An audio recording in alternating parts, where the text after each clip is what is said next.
ஒரு எல்லையை கடந்த பின் மனிதன் பல விஷயங்களை விட்டுவிட கற்றுக்கொள்கிறான். குறை சொல்லும் பழக்கம், வேண்டுகோள் வைப்பது, சமாதானம் தேடுவது, இவை எல்லாம் மங்கிவிடும். அவன் மனம் மெதுவாக யார் பேசினாலும் சரி, பேசாவிட்டாலும் சரி, என் அமைதிக்கு எந்த பாதிப்பும் இல்லை என்ற ஒரு நிலையை அடைகிறது. அதுவே உண்மையான உள் அமைதி பிறக்கும் தருணம்.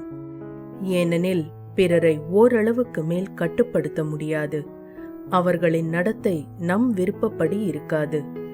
ஆனால் நம்முடைய மனதின் நிலையை நம்மால் தேர்வு செய்ய முடியும். அனுபவத்தினால் ஏற்படும் இந்த புரிதல் ஒருவரை முற்றிலும் மாற்றுகிறது.